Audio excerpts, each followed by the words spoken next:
Pour bien s'entendre, il faut bien s'écouter. Rendez-vous sur M, la petite radio du Grand Maghreb.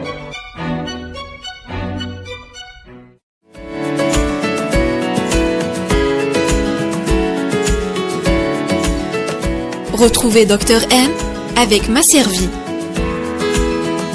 Masservie, assurance vie, voyage, santé.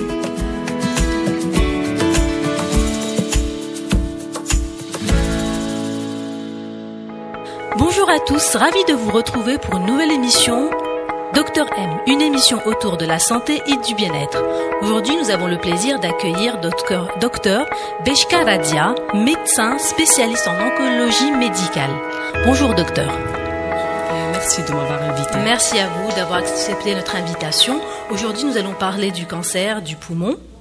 Et on voudrait savoir, la première question qu'on se pose tous, bien qu'on ait un début de réponse, quelles sont les causes du cancer du poumon ?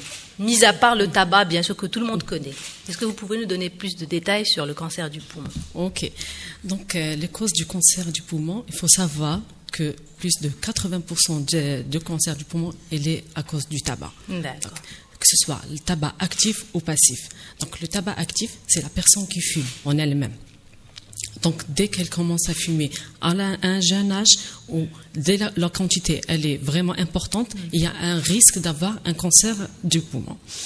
Aussi, on a le tabagisme passif. Le tabagisme passif, c'est quoi ? C'est vivre avec quelqu'un qui fume ou travailler avec quelqu'un qui fume. Yani, la fumée, elle est dans un espace confiné. C'est pour ça, donc on a l'inhalation de la fumée qui est encore la deuxième cause du cancer du poumon. On a aussi la pollution externe.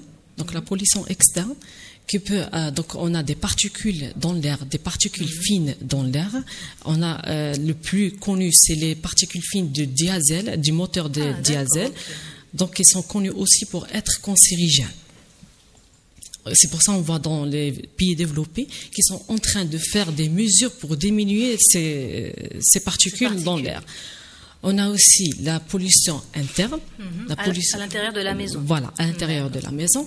À l'intérieur de la maison, on peut avoir quelques produits ménagers qui peuvent avoir des produits cancérigènes qui sont volatiles dans l'air.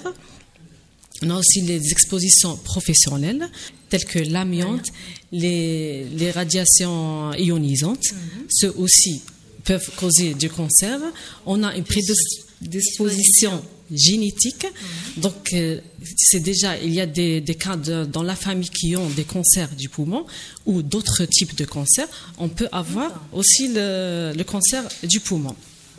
Il faut savoir aussi que le cancer en général, les causes sont multifactorielles. Il n'y a jamais une seule cause pour avoir le cancer. C'est toujours des facteurs qui sont réunis pour qu'on puisse avoir un cancer. C'est-à-dire, par exemple, la cigarette, plus la pollution externe, plus la pollution à l'intérieur de la maison, plus une prédisposition, sont des facteurs qui peuvent augmenter le risque d'avoir un cancer du poumon. Voilà. D'accord. Et quand vous parlez de la pollution intérieure, c'est vrai que, comme j'ai dit au début de l'émission, on sait que les études ont montré que le tabac provoquait le cancer du poumon. Mais ce qu'on sait moins, et ce qu'on est en train de découvrir à travers des nouvelles études scientifiques, c'est que même les produits ménagers, quand on est exposé à des produits ménagers, elles peuvent provoquer éventuellement des cancers. Est-ce que vous pouvez nous en parler un peu plus ? Oui. Donc, pour les produits ménagers, oui.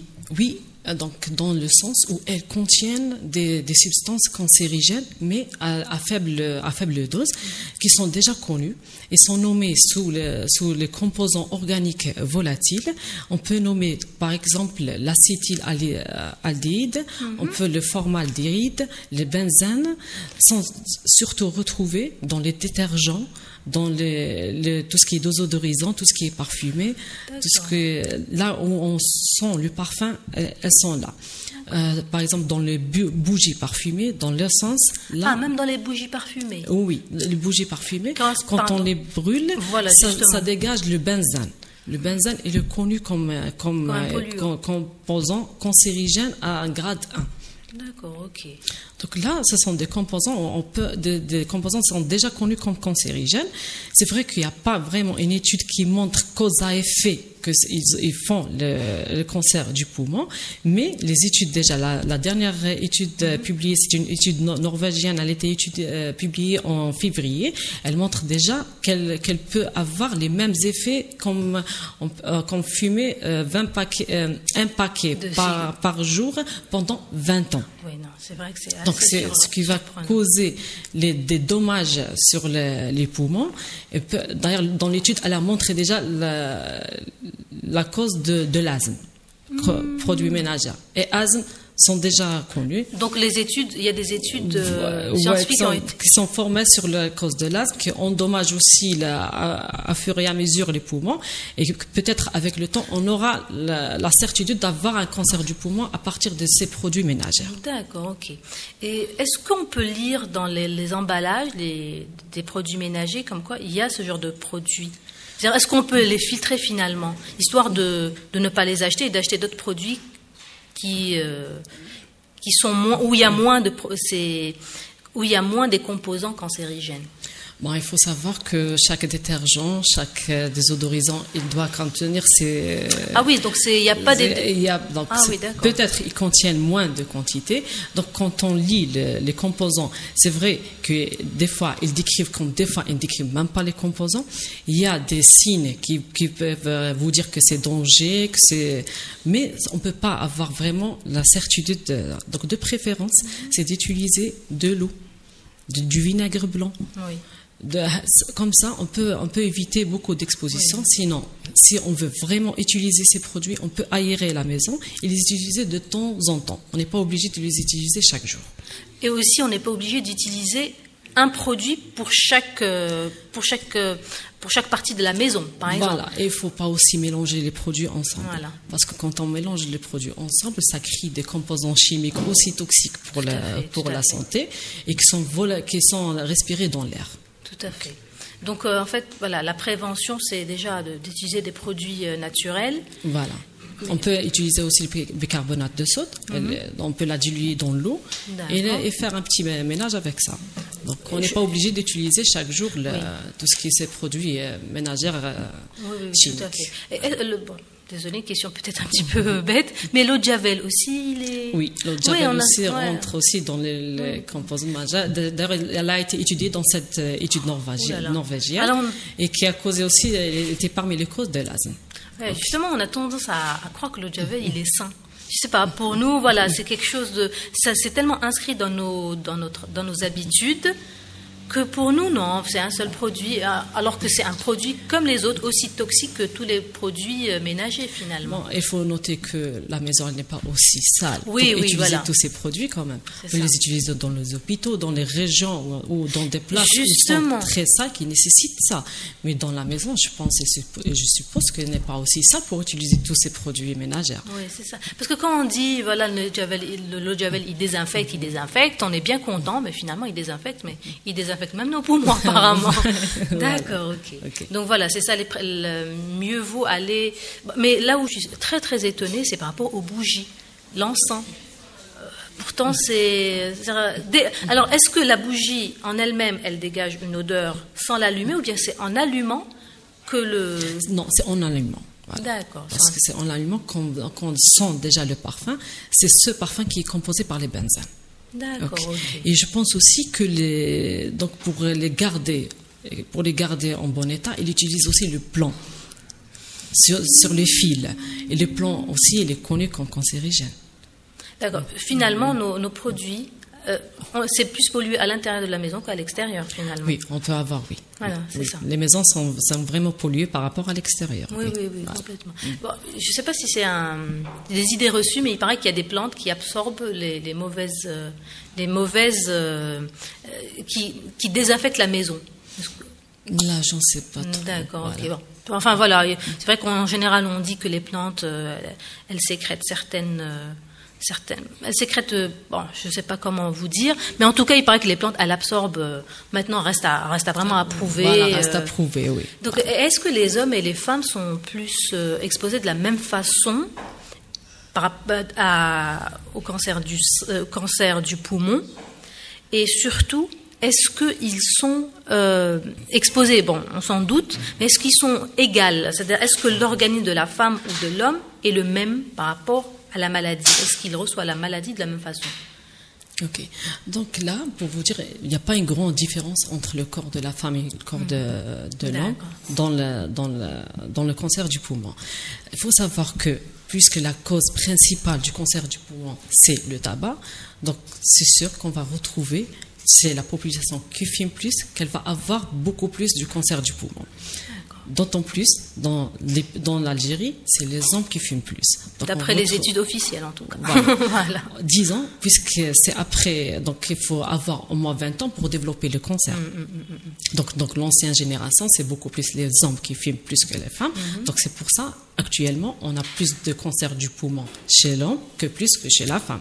Par contre, si on va dans les pays développés, où les hommes et les femmes fument de la même façon, donc là, on retrouve que les chiffres s'approchent. Et au contraire, chez l'homme, ils sont en train de stabiliser, et chez la femme, elle est en train d'augmenter. C'est ça. Donc c'est pour ça, elle est très liée au tabac. D'accord, ok. Donc finalement, c'est-à-dire les mesures de prévention sont exactement les mêmes. Voilà, elles sont exactement les mêmes. Voilà. Si on veut parler de la prévention, c'est la première des choses à dire, c'est arrêter de fumer. D'accord. Arrêter de fumer. Mais sinon, si on veut fumer, c'est fumer dans un espace aéré. C'est sortir de la maison et sortir du milieu du travail ou dans les lieux publics. Faut avoir des places pour fumer, pour ne pas causer de dommages par rapport aux autres. Sinon, pour les autres causes professionnelles, là, normalement, les entreprises sont en train de prendre des mesures spéciales pour diminuer les risques de cancer professionnel, de cancer pulmonaire professionnel. Ils ont aussi des visites périodiques avec le médecin de travail. Donc pour explorer, pour diminuer les risques et l'exposition à ces facteurs. D'accord, ok. Et quelles sont les mesures exactes que les professionnels utilisent? Donc ils utilisent par exemple des masques spéciaux, des tenues spéciales. Donc même là où ils travaillent, ils font des systèmes d'aération spéciaux. Donc ils ont des mesures spéciales pour diminuer ces risques. Voilà, ils ont des visites périodiques pour détecter plus rapidement le cancer du poumon, parce qu'ils sont toujours exposés. Très bien. Et est-ce que les personnes qui fument et qui pratiquent du sport, ils ont moins de risques d'avoir le cancer du poumon ou d'avoir des maladies respiratoires? Parce qu'on dit quand on fait du sport, on aère les poumons, on se dépense. Est-ce que c'est une... C'est pas une cause pour ne pas arrêter de fumer. Voilà. C'est ce que je voulais savoir, justement. Voilà, ça, il faut le dire. D'accord. Donc, il faut arrêter de fumer, quoi que ce soit. Malgré ce que c'est vrai que des fois, ils disent que l'hygiène de vie, elle protège contre le cancer, que ce soit pulmonaire ou autre. Donc, par pratiquer du sport, par manger sain, manger des fruits et des légumes. Mais il faut arrêter de fumer. D'accord. Okay. Voilà. Il faut pas. C'est vrai qu'il y a quelques cas. Je fume, mais j'ai pas eu de cancer du poumon. Mais il faut savoir que le tabac et le cancer du poumon sont strictement liés l'un à l'autre. Ils sont directement liés. Voilà. Il y a même aussi, en parlant de tabac, il y a même la chicha. Avant, on ne savait pas qu'elle était aussi... Bon, elle n'est pas très... On va dire, c'est pas de nos coutumes. Mais quand même, on voit quand même des restaurants ou des cafés qui proposent ça. Donc, on aimerait bien savoir quelles sont les conséquences de fumer la chicha sur nos poumons, sur notre organisme. Il faut savoir que chicha, elle est à peu près concentrée de 400 cigarettes. Oui, d'accord. Donc c'est 400 fois plus, le risque, il est là. Donc chicha, c'est un grand facteur de risque de cancer du poumon. Peut-être plus que la cigarette. Plus de la cigarette, plus des cigares, plus. Donc parce qu'elle est concentrée, elle est vraiment concentrée. Voilà. Donc on peut avoir dans 20 ans par les cigarettes, on peut avoir dans 5 ans, dans 10 ans par la chicha. Oui, tout à fait. Donc même, je vous ai dit, même dans des espaces clos, c'est vraiment un très grand concentré des produits nocifs. Tout à fait. Donc, il faut vraiment faire attention. Donc, si on a quelqu'un qui veut Oui, bien sûr. Si on a quelqu'un qui fume chicha dans la maison, il faut bien discuter avec lui. Enfin, il faut bien le convaincre que c'est vraiment très concentré par rapport à lui, par rapport à sa famille, par rapport à ses enfants ou son entourage. Mais la chicha est composée de quoi? C'est les mêmes composants à peu près que la cigarette. De la cigarette, mais sont plus concentrés.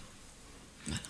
Il faut savoir que la cigarette, elle contient plus de 4000 substances qui sont toxiques et plus de 50 produits cancérigènes.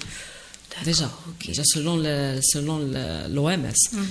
Donc, et la chicha, c'est presque ça et plus concentré. Ouais, donc vraiment, que ce soit la chicha, que ce soit la cigarette, c'est vraiment l'ennemi. L'ennemi de la santé. L'ennemi de la santé, oui. Voilà.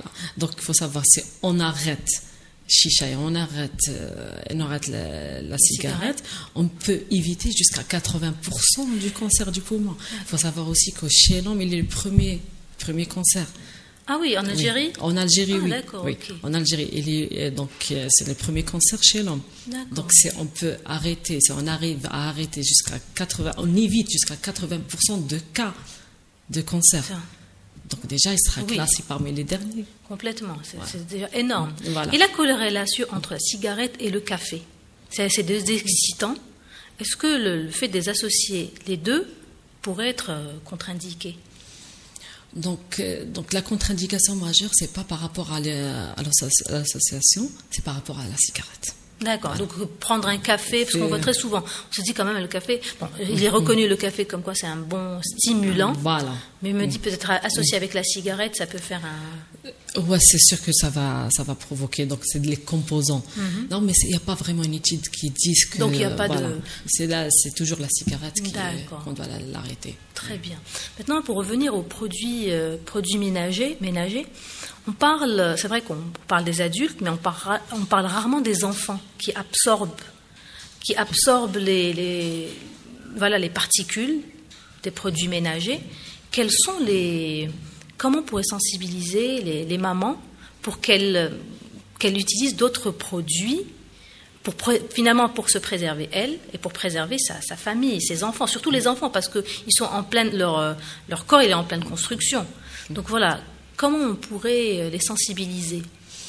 Donc, comment on pourrait les sensibiliser? Je pense que des émissions pareilles déjà peuvent sensibiliser les femmes. Donc, des émissions radio, faire des campagnes de sensibilisation, donc soit ailleurs, soit de faire des journées de sensibilisation aussi. Donc, parce que on voit les publicités ils font contrairement à ce qu'on veut, nous. Tout à fait. Les publicités sont là pour vous dire que voilà, il faut utiliser de l'eau de javel, il faut utiliser ça pour protéger vos enfants, alors que ce n'est pas le cas. Tout à fait. C'est de la contre-information. Voilà, c'est la contre-information. Alors que au contraire, l'enfant, il peut faire, il peut. Oui, bien sûr. Alors que l'enfant, il peut développer son système immunitaire en touchant tout ce qui est un petit peu, pas dire la saleté, mais à peu près, il va être en contact avec les bactéries. Voilà, il va s'immuniser. Donc, c'est pas vraiment bénéfique pour lui d'avoir zéro bactérie dans la maison. Tout à fait. Donc, pour sensibilité, je pense que tout ce qui est radio, tout ce qui est télévision, tout ce qui est journée scientifique, on peut quand même parler au public pour lui dire, il est sensibilisé sur ces produits. Très bien, très bien. Donc, les produits qui donnent, je ne vais pas citer de marque, mais il y a des produits pour parfumer l'air. Donc, il y a d'autres produits, donc il faut les enlever. Oui. Il ne faut même pas y penser, finalement. Il ne faut même pas y penser. D'accord, voilà. Tout ce que vous sentez. D'accord. Tout ce que vous sentez dès que vous rentrez, vous sentez bien, vous sentez, je sais pas, la peinture, des fois les rideaux, des fois les produits pour nettoyer des meubles. Tout ce que vous sentez bien ou vous sentez juste, cela tous contiennent des composants volatiles, organiques volatiles qui sont vraiment toxiques pour la santé. La lessive liquide est-ce que la lessive aussi elle peut être vu qu'on inhale tout le temps l'odeur de des lessives. Donc le savon en lui-même n'est pas d'accord. Donc le savon reste parmi les produits qui sont sains. Donc là où il y a un petit peu le parfum, c'est là parce que c'est le parfum. C'est le parfum qui contient ces composantes cancérigènes. C'est pas donc si on peut par exemple le savon Marseille. Là ça, il n'y a pas de risque. Il n'y a aucun problème. Y a Mais en général, nos lessives sont rarement faites avec savon hajat, comme on dit. Voilà. Maintenant, c'est plus voilà, des produits chimiques. Et voilà, tout. c'est les produits chimiques qui rentrent, Voilà, qui essaient de parfumer, qui essaient soi-disant d'avoir plus de propreté. C'est ces produits-là qui sont vraiment nocifs pour la santé. Sinon, tout ce qui est ancien, tout ce qui est voilà, savon marseillais, on peut le trouver sur liquide et tout. Oui, tout à fait. Là, il n'est pas dangereux pour la santé. Il n'y a pas de problème. Il n'y a pas de problème. Maintenant, pour revenir aux personnes voilà, qui ont des problèmes respiratoires, enfin des problèmes de santé, des problèmes respiratoires, cancer du poumon, qui ont vraiment abîmé leur organisme, malheureusement un petit peu abîmé leur organisme, après avoir on va dire comme ça, abîmé leur organisme, quels conseils vous donneriez pour un petit peu rattraper le coup après avoir arrêté de fumer, bien sûr, après avoir adopté une alimentation saine? C'est-à-dire, en tant que médecin, quels conseils vous donnez? Est-ce qu'il y a un régime alimentaire spécifique? Est-ce qu'il y a des habitudes à avoir pour purifier après tout ce comment on a bombardé notre corps de produits toxiques et chimiques et cigarettes. Comme vous le dites, donc la première des choses, c'est pratiquer du sport. D'accord. Parce qu'à chaque fois qu'on pratique le sport, à savoir, il faut augmenter l'oxygène dans le poumon. Il faut pratiquer le sport de préférence dans l'air libre. En plein forêt, par exemple. Voilà, en plein forêt, là où il n'y a pas trop de pollution. Parce qu'il faut savoir, dans la ville, il y a la pollution. Hein. Même si on veut pratiquer la race, on va respirer aussi la pollution. Par contre, si on veut la pratiquer vraiment, c'est pratiquer dans l'air libre. C'est même contre-indiqué les personnes qui pratiquent le footing devant les autoroutes, parce qu'elles absorbent tout ce qui est particules dans leur poumon. Voilà. Ça, on va tomber dans le contraire peut-être. Tout à fait, tout à fait. C'est de préférence, c'est pratiquer le sport dans les espaces dans l'air libre. C'est manger sain. Manger sain, c'est manger des fruits et des légumes, au moins 5 par jour. C'est tout ce qui est reconnu. Il faut essayer de manger le poisson, si on peut, bien sûr. Bien sûr. Il faut casser la tirelire, mais si on peut. Voilà, ça on peut. Donc, il y a les mesures. Donc, comme on a dit tout à l'heure dans la maison, on essaie d'éviter le maximum tout ce qui est chimique. On essaie de faire le ménage avec tout ce qui est produit naturel. Il y a aussi les mesures que peuvent prendre l'État. C'est pas à nous. C'est tout ce qui est l'atmosphère. Voilà. Oui. D'abord, c'est l'atmosphère. Donc, il faut éviter de faire, par exemple, les usines et tout devant les agglomérations, là où il y a beaucoup de gens qui habitent. Donc, on peut éviter ça. Ils peuvent, je sais pas, mais ils peuvent faire justement des filtres pour ne pas avoir de l'air dans l'air ces particules fines qui sont déjà connues pour cancérigènes. Est-ce qu'il y a la phyto aussi? La consommation, d'après les études, j'ai lu des études scientifiques, est-ce que c'est des études sponsorisées? On ne sait pas. Mais en tout cas, il paraît que prendre du thé vert, le thé vert, il a tendance à nous... bon, bien sûr, c'est un antioxydant, il a tendance à purifier l'organisme. Qu'est-ce que vous en pensez? Oui, le thé vert, il est connu par ses bienfaits. Ça, c'est sûr. Donc, plusieurs études ont été faites. Il est plein d'antioxydants. Donc, il n'y a pas que le thé vert. Il y a beaucoup de plantes qui sont déjà connues par ces antioxydants. Il y a des aliments aussi qui sont connus par des antioxydants. Donc là, si on peut vraiment s'acharner sur ce sujet, on peut avoir plus de détails. Donc, il faut voir aussi avec les professionnels, ils vont vous donner plus de détails. Mais oui, tout ce qui est naturel est toujours bien. Mais il faut savoir qu'il doit être bio. Parce qu'actuellement, justement, c'est exactement ça. On peut manger, mais même nos aliments sont mélangés par les produits chimiques. Oui, c'est ça. Si on peut avoir tout ce qui est aliments bio, c'est déjà bien pour notre santé. Très bien. Je vous remercie infiniment. Donc, si je vais garder... Le maître mot, c'est la prévention, finalement. C'est vraiment prévenir, éviter, adopter des habitudes saines, se documenter aussi. Et voilà, adopter... donc, si vous deviez terminer cette émission, avec quoi vous la termineriez? Donc, je peux dire que 30% des cancers, il n'y a pas que le cancer du poumon, mais 30% des cancers peut être évitable par la prévention. Tout à fait. Voilà. Merci beaucoup. Donc, il faut adapter un mode de vie sain. Donc, c'est pas une fatalité. Vraiment, il y a une prévention à avoir et voilà. En principe, tout rentrera dans l'ordre. Inch'Allah. Voilà. Inch'Allah. Je vous remercie infiniment. Merci beaucoup. C'était très enrichissant.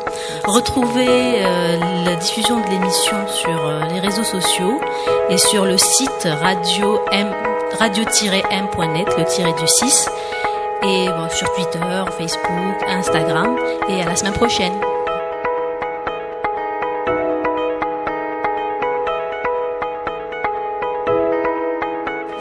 Retrouvez Dr M avec Masservie.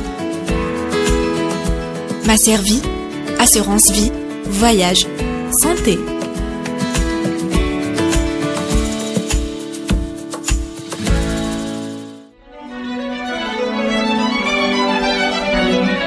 Pour bien s'entendre, il faut bien s'écouter. Rendez-vous sur M, la petite radio du Grand Maghreb.